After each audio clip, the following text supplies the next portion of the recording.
একজন মানুষের কাছে এট এ টাইম যদি হজে যাওয়া আসার খরচ, উনি হজে থাকাকালীন সময়ে আল্লাহর ঘরে থাকাকালীন সময়ে ওনার পরিবার চলার খরচ, এই দুইটা খরচ যদি এট এ টাইম কারো কাছে থাকে তার উপর হজ ফরজ।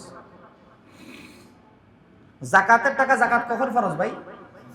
1 বছর থাকলে নেশাব পরিমাণ টাকা, 1 বছরের একদিন কম হইলেও জাকাত ফরজ হয় না। হজ কখন ফরজ? যেদিন আজকে যদি এই টাকার মালিক আমি হয়ে যাই, এই টাকার মালিক হলে এই বছরই আমার উপর হজ ফরজ। যদি এই বছর এটা না করি, আগামী বছর আমার জিম্মায় থেকে গেল, পরের বছর না করি জিম্মায় থেকে গেল।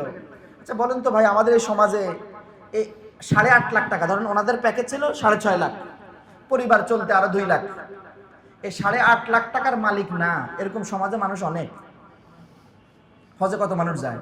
এবছর আমাদের বাংলাদেশের কোটা ছিল 1,27,000, আমাদের বাংলাদেশ থেকে হজে গেছেন 86,100 জন, 87,100 জন। ভাই বাকি যেই কোটাগুলো থাকলো না, তার মানে কি বাংলাদেশে 8.5 লাখ টাকার মালিকদের ক্রাইসিস দেখা দিছে। ঘটনাটা কি? আপনি নিজে নিজে মাসালা বানায় এনেছেন যে আমার হজে যাইতে হবে না, আমার এখনো হজ ফরজ না। এটার জন্য আমার কজ কি? মেয়ের তো বিয়ে দিয়ে নাই, গরু তো বেচা হয় নাই, জমি তো বেচা হয় নাই। আচ্ছা আমাদের ঘরের ওলাদের, আমাদের মহিলা শরীফের ঘরের, মহিলা শরীফ বুঝছেন তো, মহিলা শরীফের মাসালাটা কি? তোমার উপর জাকাত ফরজ, জাকাত দাও। আচ্ছা জাকাত ফরজ হচ্ছে কিসের উপরে? স্বর্ণের উপরে। তাহলে জাকাত কি দিয়ে দিবে? আমি আপনাদেরকে আমার কথাটা বুঝাইতে পারতেছি না।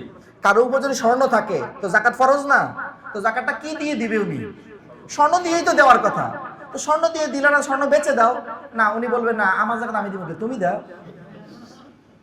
কথাটা বুঝছেন কিনা? মানে জাকাতের মাসালাটা যেমন নিজের মতো করে বানায় ফেলছি, হজের মাসালাটাও নিজের মতো করে বানায় ফেলছি।